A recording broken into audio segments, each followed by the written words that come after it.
پہلی امتوں میں اللہ نے امامت مقرر جماعتی تھی، اکیلے عبادت کی جاتی تھی۔ اللہ تعالیٰ نے اس امت میں امامت کا مقصد قائم فرمایا۔ پہلی امتوں میں عبادت کے لیے کوئی آذان نہ تھی، کوئی اعلان نہ تھا۔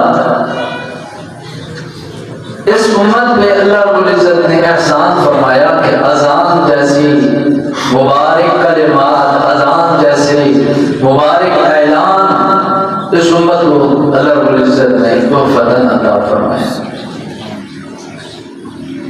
قیامت کے دن اللہ تعالیٰ جو اعلان فرمائیں گے، اَيْنَ الْفُقَهَاءُ وَالْعُلَمَاءُ، کہاں ہیں فقہاء اور علماء؟ فرمایا تمام امتوں سے علماء بھی اٹھیں گے، فقہاء بھی اٹھیں گے۔ پھر اللہ تعالیٰ اعلان فرمائے، اللہ تعالیٰ علماء کو، فقہاء کو اپنے قریب منبر کے ساتھ، نبیوں کے ساتھ اللہ ان کو عطا فرمائیں گے۔ پھر اللہ رب العزت اعلان فرمائیں گے اَيْنَ الْأَئِمَّةُ، فرمایا امام کدھر ہے؟ فرمایا تمام امتوں میں سے رسول اللہ صلی اللہ علیہ وسلم کی امت سے ایک جماعت اٹھے گی جن کے چہرے چاند کی طرح روشن اور چمکدار ہوں گے۔ اللہ تعالیٰ ان کو بھی ایک مخصوص مقام عطا فرمائیں گے۔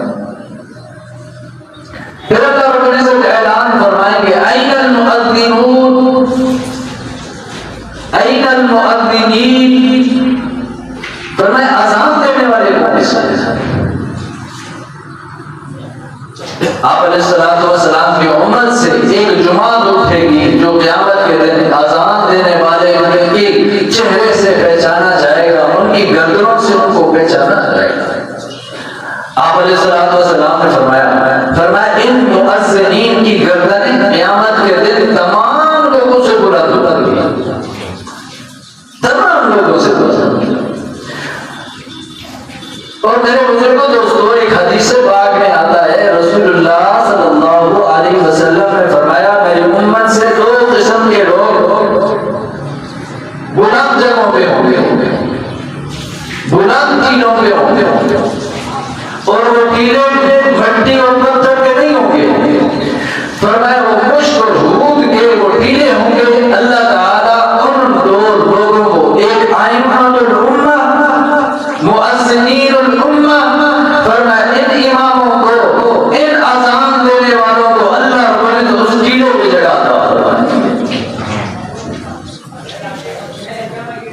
یہ اللہ کے ہاں، ان لوگوں کے ہاں، اللہ کے ہاں ان لوگوں کا مقام ہے، ان لوگوں کی عزت ہے، ان لوگوں کی رفعت ہے۔ میرے بزرگوں دوستو، آج 1400 سال کے بعد بھی ہمیں یہ پیغام اس مقام